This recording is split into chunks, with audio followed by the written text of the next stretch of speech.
La historia de los apellidos es el lazo que une a los individuos a través del tiempo, y es la historia de la propiedad más segura de la familia. Cada apellido en el mundo tiene un significado y una historia.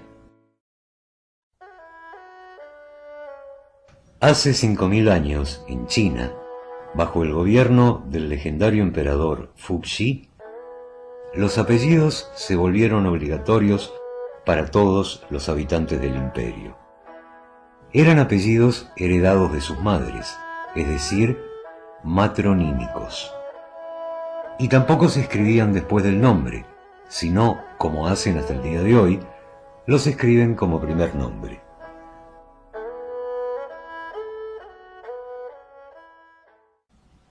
En el año 1500 a.C., en la dinastía Yang, los apellidos comenzaron a ser heredados de los padres y se transformaron en patronímicos.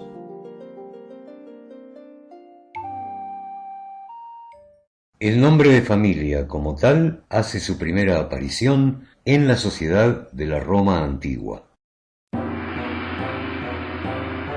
En la antigua Roma existía una convención de nombres para los ciudadanos romanos llamada tria nomina, compuesta por 3 nombres y a veces por 4.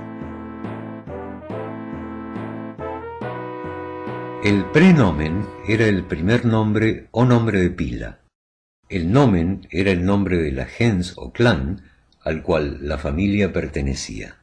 El cognomen era el nombre de esa familia dentro de la gens. Y a veces el agnomen, un apodo personal, era añadido al nombre oficial. Como por ejemplo el nombre de este general, Publio Cornelio Scipio Africano. Publio es el primer nombre o nombre de pila. Cornelio es el nomen o nombre de la gens. Scipio es el cognomen o el nombre de la rama familiar que pertenece a esa gens. Y Africano es el apodo que le han dado por derrotar a Aníbal en la Segunda Guerra Púnica en África del Norte. Las mujeres romanas no solían usar primer nombre y eran conocidas por la forma femenina del nomen o cognomen de su padre o de su madre. Para diferenciar madre e hija usaban apodos como mayor o menor. Año 410. Alarico, rey de los visigodos, invade y saquea Roma. Este fue el principio del colapso del vasto imperio romano. Después de esto, los demás siglos fueron llamados la Edad Media. Europa occidental logró una nueva y completa civilización propia.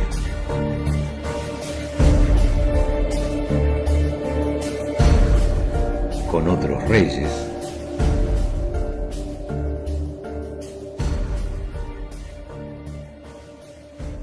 castillos y con la Iglesia como responsable de la vida espiritual de toda la cristiandad.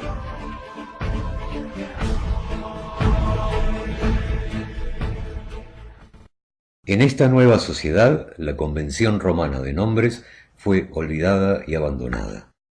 Solo la nobleza usaba apellidos, la gente común usaba solo su primer nombre de pila. En el año 898, el rey Ordoño II de León hace una donación al monasterio San Pedro de Montes, en Ponferrada. En el acta podemos observar primitivas formas de apellidos españoles que no todos usaban.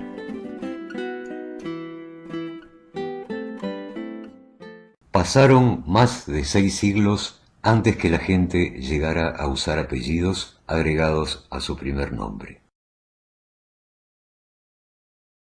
En el siglo XII, la población creció de una manera inesperada. Fue necesario entonces identificar a la gente que compartía el mismo nombre de pila.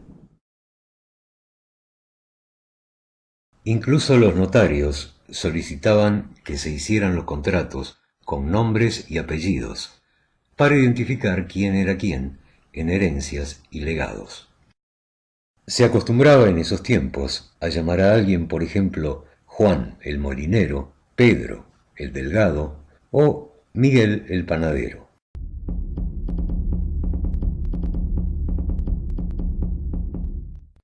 En 1501, el cardenal Cisneros, arzobispo de Toledo, ordena a todos los individuos que adopten los apellidos que le dan sus padres y estos apellidos queden fijados como apellidos de familia.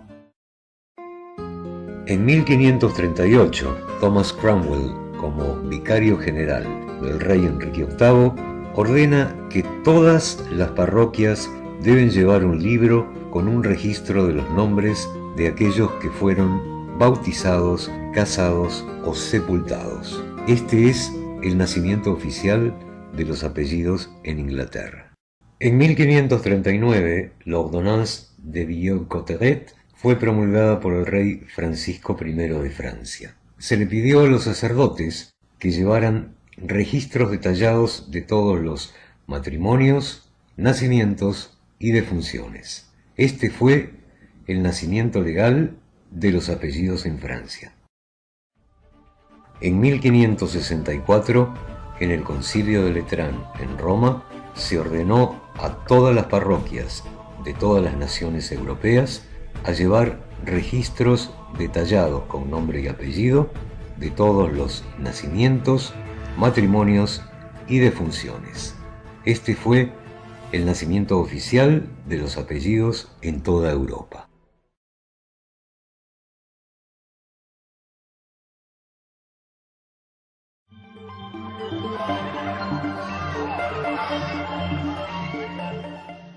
El patronímico es un nombre que se agrega al primer nombre y que identifica a los individuos por medio de la relación filial con sus padres. Puede estar compuesto de un prefijo o un sufijo indicando hijo de.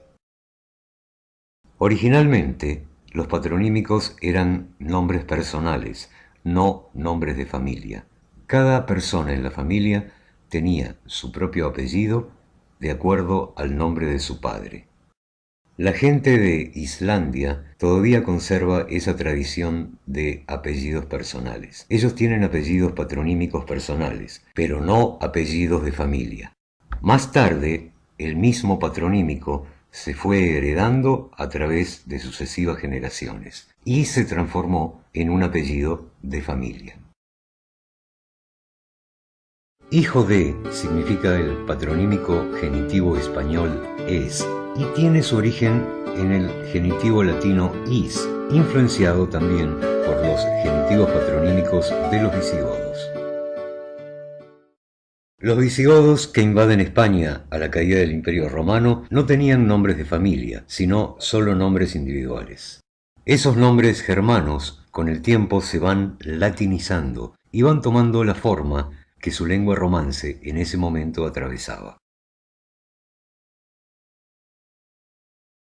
Así se fueron formando muchos de los apellidos españoles actuales y se fue popularizando la terminación del genitivo EZ. El rey asturiano Alfonso el Casto hace una donación a la iglesia de Valpuesta en Burgos, Castilla y León en el año 804 y en la escritura podemos ver en los nombres de los confirmantes cómo la terminación EZ ya se iba imponiendo en el siglo IX. En España, el rey apellidaba con la dignidad de su jerarquía a sus hijos naturales. El rey Jaime I de Aragón, Jaume I el Conqueridor, tuvo un hijo ilegítimo que se llamó Pedro del Rey y fue obispo de Lérida. Entre los vascos, el sufijo patronímico es toma la forma de is o its, aunque ellos tienen también su propia forma de sufijo patronímico ena o ana.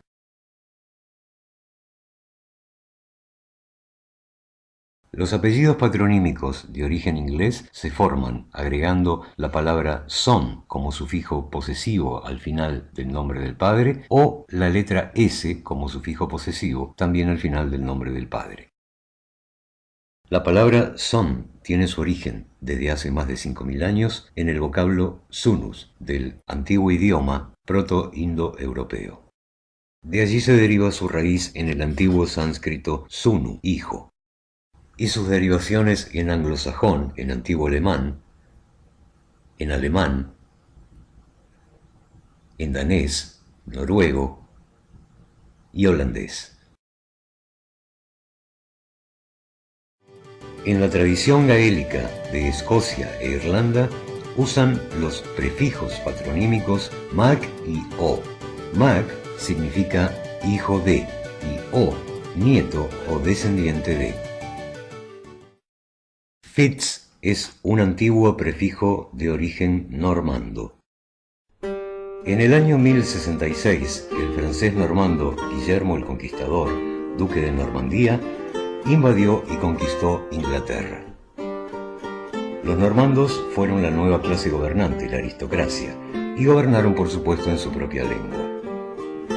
Del latín filius deriva la palabra francesa fils, y la pronunciación normanda para ese nombre es Fitz. Aunque después ese prefijo patronímico fue usado para designar a los hijos ilegítimos en la alta aristocracia. Fitzroy se aplicaba al hijo ilegítimo de un rey, y cuando era el hijo varón de un príncipe, el patronímico se formaba con Fitz antes del nombre del padre. Henry Fitzroy, duque de Richmond, fue el hijo ilegítimo del rey Enrique VIII. En Francia, los apellidos patronímicos más comunes se formaron tomando directamente el nombre propio del padre. Aunque eran en su origen nombres personales, se transformaron también en apellidos de familia. La particule de devant des noms de famille français est un cas très intéressant. Elle a été traditionnellement appelée la particule nobiliaire. Il existait au Moyen-Âge une coutume qui put influer sur l'usage de la particule devant un nom patronymique. Elle consistait à rattacher par l'appellation les descendants du plus anciens auteurs de la famille. On disait ainsi Hugo Filius Roberti en latin. Et le génitif I de Roberti fut remplacé par le génitif français de. Et par abréviation, on disait Hugues de Robert. Nous avons donc maintenant les courants noms de famille de Jean ou de Michel. Mais cette utilisation ancienne fut abandonnée et la particule de commençait à servir pour désigner la terre possédée à titre de seigneurie par un noble ou par un roturier, ou celle acquise en propriété. La particule ne peut en aucun cas être prise comme une marque de noblesse. Cependant, 90% des familles de la noblesse a utilisé la particule de devant leur nom de famille. Et donc, on a toujours été un symbole de distinction honorifique. Mais c'est une piste trompeuse. Si les usurpations de titres étaient nombreuses, celle de la particule l'était plus encore. L'article 259 du Code pénal punit jusqu'en 1994 ceux qui changent leur nom de naissance avec l'intention de reprendre l'apparence de la noblesse. Et d'ailleurs, dans le cas de De Gaulle, par exemple, la particule n'est pas nobiliaire ni attachée à un fief. Elle proviendrait du mot flamand de vol. Conclusion, l'origine de la particule n'est pas facile, c'est toute une histoire. En Italia, los apellidos patronímicos se formaron anteponiendo al nombre del padre la antigua partícula de o la actual di, o el sufijo genitivo i al final del nombre del padre. Con el tiempo, llegaron a ser también cognomi di famiglia. Il cognome di famiglia appare per la prima volta nella società della Roma antica. Il patronimico italiano è una derivazione del vecchio modo di dire io sono uno dei figli di, ereditato dal latino. Il genitivo, cioè il suffisso che indica possessione o appartenenza si trasforma in una I dopo il nome del padre, come nel caso di figlio di Pietro, che in latino si diceva filius Petris. Si calcola che il 35% dei cognomi italiani derivi dai nomi propri del padre o del capostipite o del capofamiglia. Los nombres rusos tienen un sistema convencional de 3 nombres: primer nombre, patronímico y apellido de familia. Tienen sufijos patronímicos para los hombres y para las mujeres. Antes del siglo XIX, estos sufijos patronímicos eran solo para la nobleza. La gente común tenía estos sufijos, y después los mismos sufijos fueron usados para toda la población. Los prefijos usados como patronímicos en nombres árabes significando hijo de son ibn, bin, ben, ibni o ibnu. Ibn Abdul es hijo de Abdul. Para las mujeres, ellos usan el patronímico bint. La convención arábiga de nombres está basada en un nombre propio, más un patronímico llamado nasab, más un apellido de familia que se llama nisba. En su tradición usan tantos patronímicos como ancestros conocidos tengan, aunque en la actualidad usan apellidos hereditarios. Los patronímicos judíos usan estas palabras para designar la calidad de hijo de. Ben para hombres, bat para mujeres, bar, hijo en antiguo arameo, e ibn para judíos sefardíes. Luego de un conflicto con el Imperio Romano en el año 70, los judíos emigraron en masa a otras naciones. Esto se llamó la diáspora. Un grupo de ellos pobló el norte de África y la península ibérica, que ellos llamaron Sefarad, y ellos fueron llamados sefardíes. Otro grupo emigró a Europa Central y Rusia y se llamaron ashkenazis. Los ashkenazis en Europa también mimetizaron sus apellidos con apellidos alemanes o eslavos.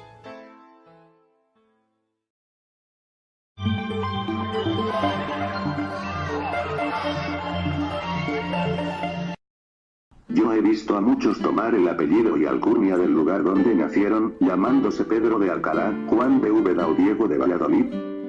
Y esto mismo se debe usar en todas partes.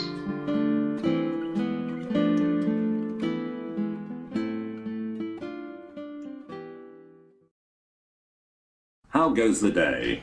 I am William D. Warren, Earl of Surrey. I have a toponymic surname, because my family owned the land of Varenus by centuries.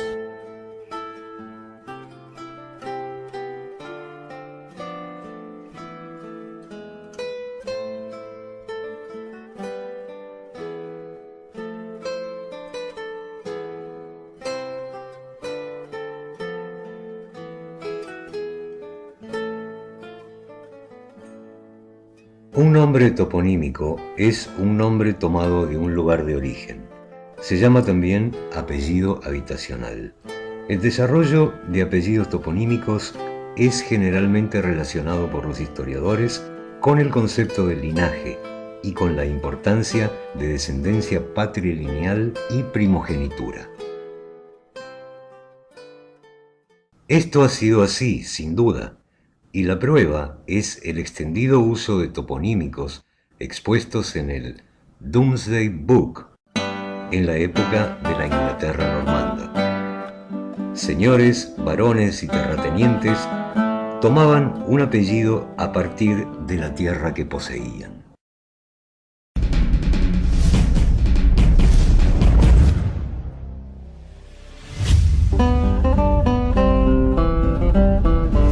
En la España medieval, los toponímicos eran parte de un apellido compuesto, formados por el nombre del padre, que no era hereditario, más el toponímico, que designaba el linaje de la familia y sí se heredaba, siempre y cuando el señorío de la tierra fuera conservado. A 50 kilómetros de Pamplona, en el monasterio de San Salvador de Leyre, sobre el Camino de Santiago, los monjes benedictinos han llevado uno de los registros históricos más valiosos de España. El Becerro de Leyre es un libro en pergamino que fue comenzado en el siglo IX y que contiene los registros de los eventos más importantes de la región.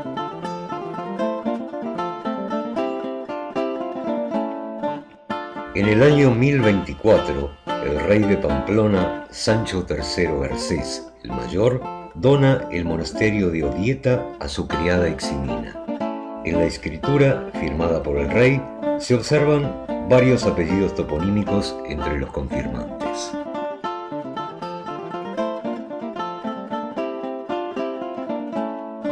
Los nombres toponímicos se repiten en el antiguo registro debido al carácter eminentemente feudal de la región. Estos apellidos luego se volverían nombres de familia hereditarios. Sin embargo, un nombre toponímico nunca fue una prueba segura de origen.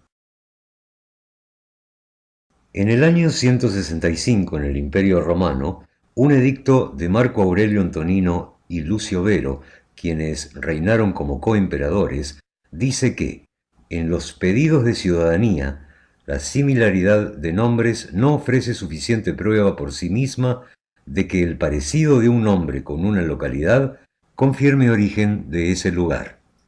Incluso los esclavos romanos liberados muchas veces se apellidaban de acuerdo a los lugares a los que habían sido designados, aunque no hubieran nacido en ese lugar.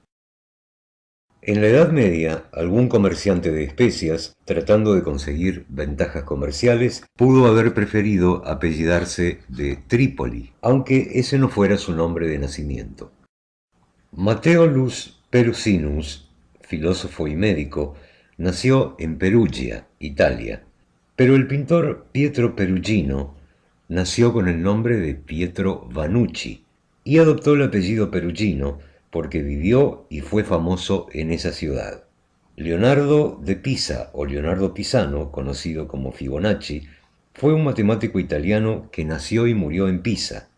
El famoso genio del Renacimiento, Leonardo da Vinci, nació como Leonardo di Ser Piero da Vinci. Aquí tenemos otro ejemplo de un nombre patronímico y toponímico juntos. Di Ser Piero significa hijo de el Messer Piero de la ciudad de Vinci. Lo que es interesante acerca de los toponímicos es que nos dicen mucho sobre el asentamiento y migración de poblaciones. Son una verdadera base de datos. Lo que sigue es solamente un ejemplo. En algún momento en la Edad Media encontramos en los registros civiles de Calatayud apellidos franceses repetidos, como Lujosoa. Ellos eran obviamente nativos de Lujosoa, en Francia. ¿Y eso qué significa? Que hubo una migración desde esa ciudad vasca en grupo, probablemente por algún problema ambiental, como una sequía, una inundación o una pelea con sus vecinos. Ahora, si por el contrario, en los registros civiles de un pueblo no encontramos muchos apellidos repetidos, es una prueba clara de que han sido inmigraciones individuales. Los toponímicos son una excelente clave para la investigación histórica.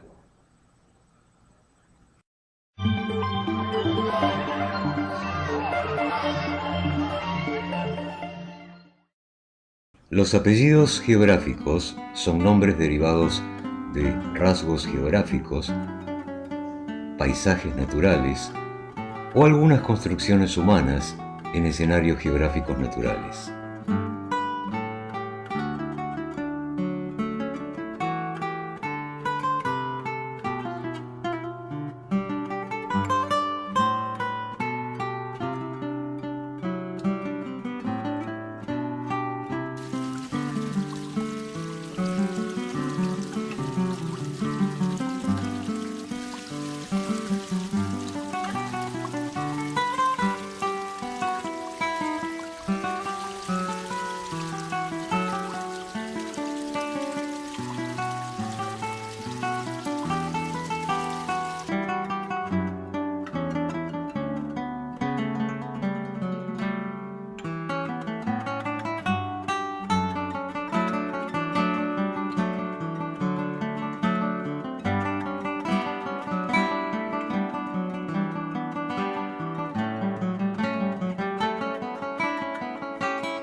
Los apellidos hipocorísticos son diminutivos o abreviaciones de un primer nombre, luego transformados en apellidos. Un diminutivo, por lo general, expresa afecto o intimidad.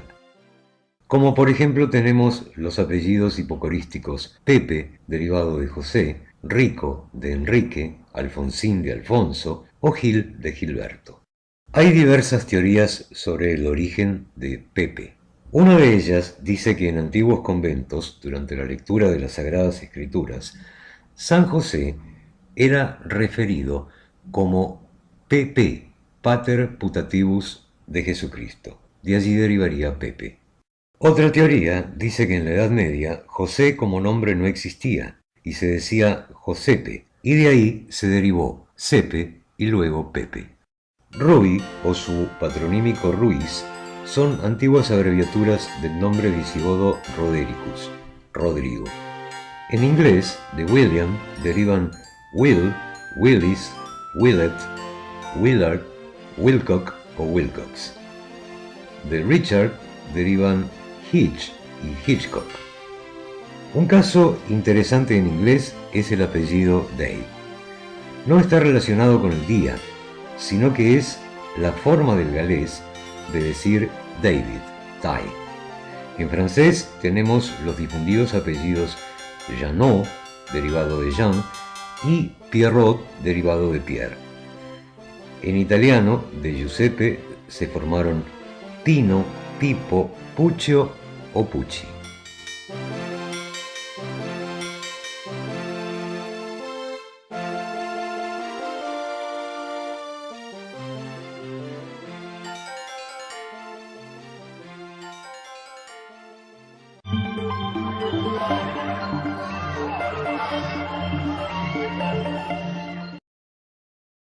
¿Cuál es su nombre, señor?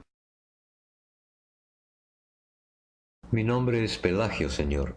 Pelagio el Cordero. Soy el que fabrica las cuerdas para las vihuelas. Antes que la gente tuviera apellidos oficiales, muchas veces eran conocidos por el trabajo que hacían. Como la gente en la Edad Media tenía un solo nombre, a veces era necesario, por ejemplo, explicar acerca de qué Juan se hablaba, Juan el Herrero o Juan el Molinero. Hay cientos de apellidos derivados de antiguos trabajos y profesiones, o posiciones políticas o administrativas, con sus variantes en diferentes lenguas.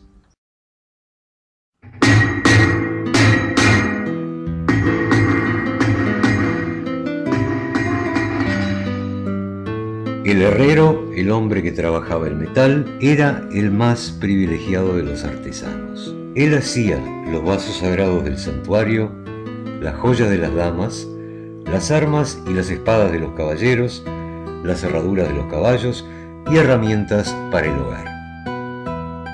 Tenían privilegios especiales para sus condenas y el doble de la pena se aplicaba a los que los ofendían. Quien ejercía esta profesión prefería ser nombrado con referencia a su trabajo.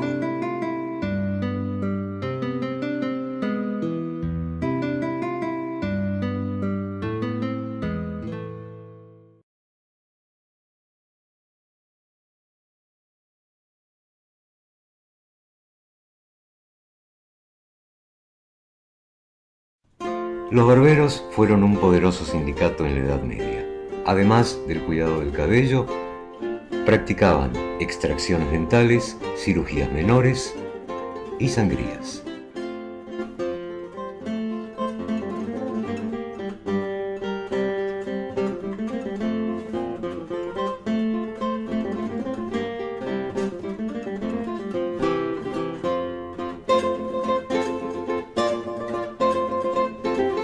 Un mariscal fue originalmente un hombre que cuidaba y mantenía los caballos, con una amplia variedad de funciones, actuando como veterinario, limpiándolos y cambiándoles las herraduras.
Todas las cualidades humanas, condiciones y circunstancias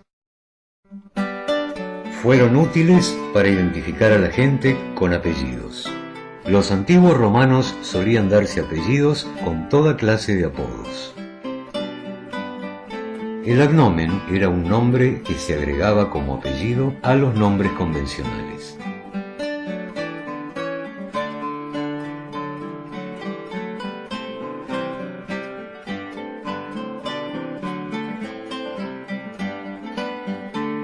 Los romanos no sentían ninguna vergüenza por sus defectos físicos y los usaban como apodos. Por aquella época, también los rasgos del carácter eran buenos como apelativos. En la Edad Media esta práctica fue heredada y mucha gente fue apellidada de acuerdo a sus características personales. Los pelirrojos han sido siempre la condición de la piel y el color de cabellos más destacables. Un pelirrojo no es solo alguien con el cabello rojizo, sino que es también alguien con la piel pálida, pecas y muy sensible a la luz solar. El alegórico mundo medieval creó un montón de fantasías sobre ellos.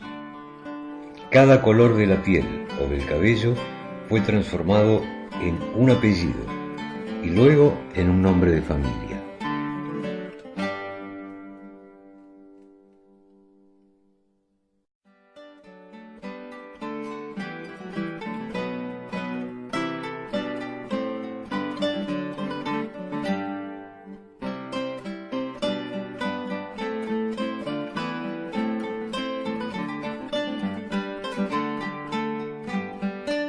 El tamaño del cuerpo o la estatura crearon también muchos apellidos en diferentes lenguas.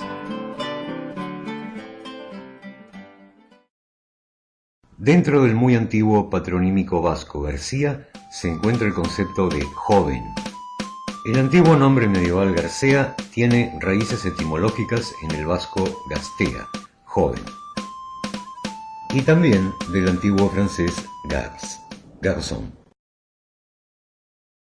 El escritor francés Pierre Dufour, en 1840, en un tratado sobre plagas, dice que, desde el fin del siglo XII, aplicaban en mal sentido el nombre colectivo de Garcia o Garcia, en francés Gars o Gars, que ha quedado hasta nuestros días en el vocabulario de la gente de campaña para designar toda especie de hija no casada.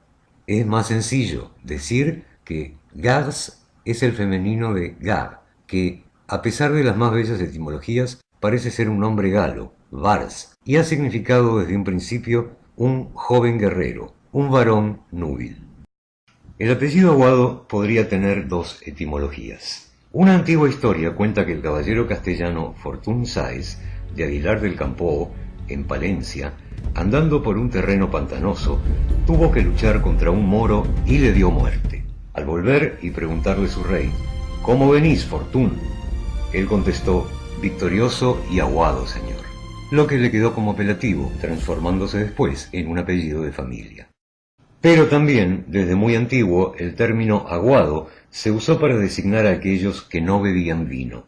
En una crónica de Isabel la Católica, hecha por el capellán del rey, Lucio Marineo, se lee: fue esta excelente reina gran amadora de virtud, fue abstemia, que vulgarmente decimos aguada, la cual no solamente no bebió vino, más aún no lo gustó jamás.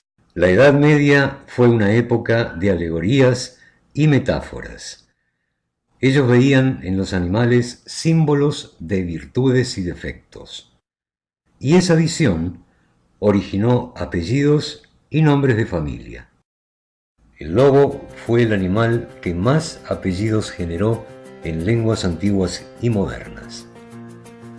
La referencia a sus instintos, hábitos y movimientos, a su fuerza y bravura, ha creado nombres y apellidos. Para entender la importancia de este símbolo en el Imperio Romano, solo hay que recordar que Rómulo y Remo, los mellizos fundadores de Roma, fueron amamantados por una loba. La familia Lupus fue un clan de nobles patricios extendido por toda Europa durante el Imperio Romano. Su apellido fue heredado y traducido a todas las lenguas europeas.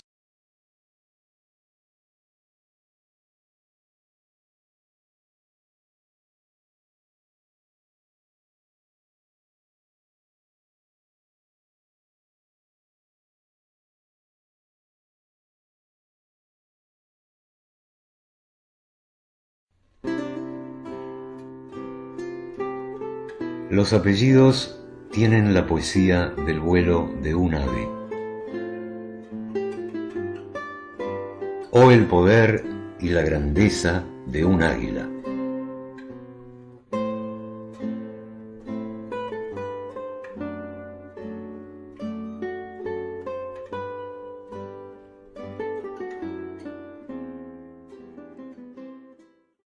O las virtudes de un buen hombre. Un buen vecino que fue jurado en consejos municipales y procesos públicos.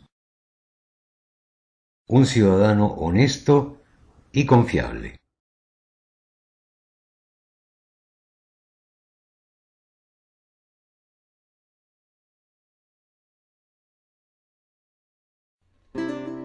Los apellidos también pueden reflejar el buen humor y la alegría de vivir de nuestros más antiguos ancestros.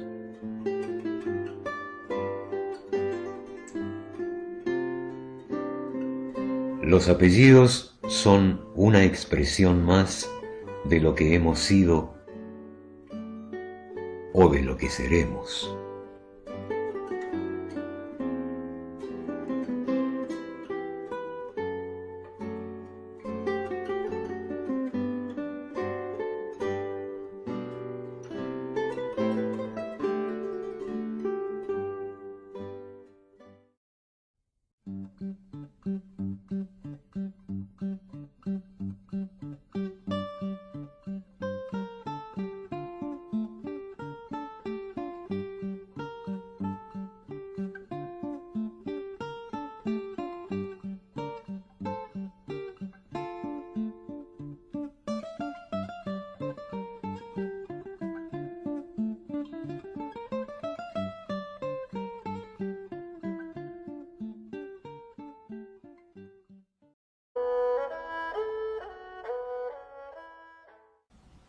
En el año 1500 a.C., en la dinastía Shang, los apellidos comenzaron a ser heredados de los padres y se transformaron en patronímicos.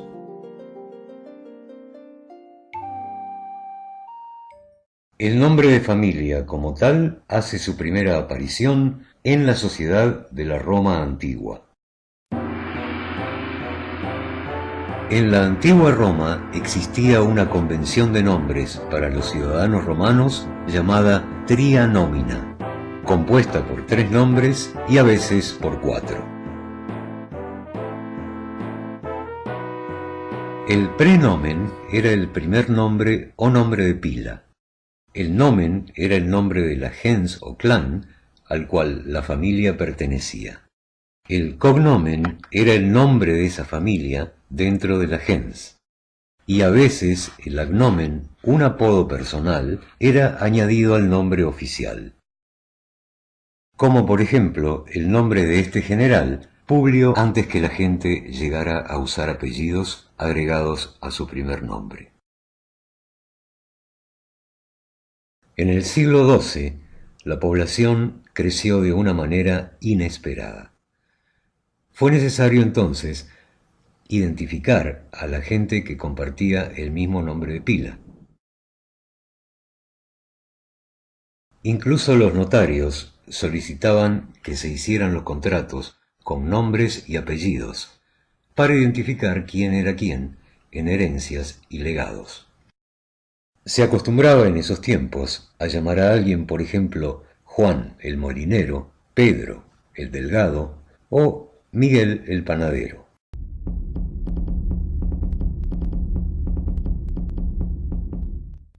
En 1501, el cardenal Cisneros arzobispo de Toledo, ordena a todos los individuos que adopten los apellidos que le dan sus padres y estos apellidos queden fijados como apellidos de familia.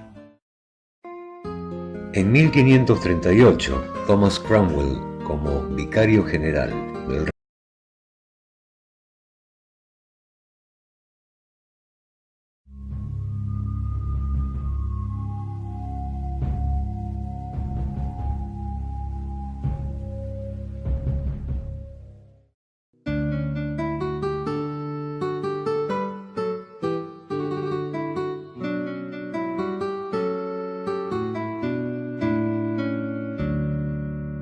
La historia de los apellidos es el lazo que une a los individuos a través del tiempo, y es la historia de la propiedad más segura de la familia. Cada apellido en el mundo tiene un significado y una historia.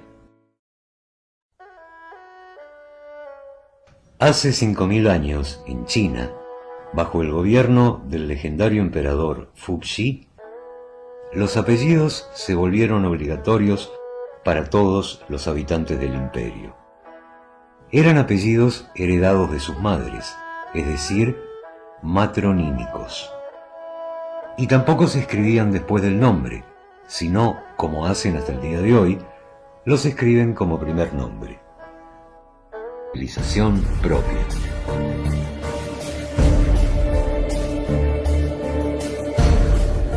Con otros reyes,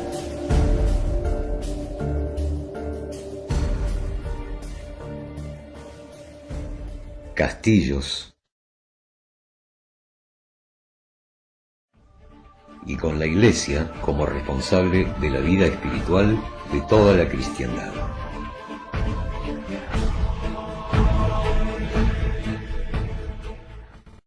En esta nueva sociedad, la convención romana de nombres fue olvidada y abandonada. Solo la nobleza usaba apellidos, la gente común usaba solo su primer nombre de pila.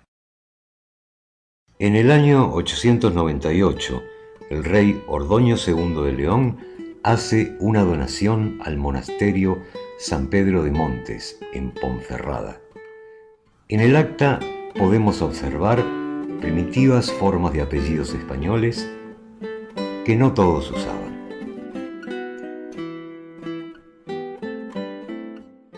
Pasaron más de 6 siglos. Cornelio Scipio Africano. Publio es el primer nombre o nombre de pila. Cornelio es el nomen o nombre de la gens. Scipio es el cognomen o el nombre de la rama familiar que pertenece a esa gens. Y Africano es el apodo que le han dado por derrotar a Aníbal en la Segunda Guerra Púnica en África del Norte. Las mujeres romanas no solían usar primer nombre y eran conocidas por la forma femenina del nomen o cognomen de su padre o de su madre. Para diferenciar madre e hija usaban apodos como mayor o menor. Año 410. Alarico, rey de los visigodos, invade y saquea Roma. Este fue el principio del colapso del vasto imperio romano. Después de esto, los demás siglos fueron llamados la Edad Media. Europa occidental logró una nueva y completa civilización.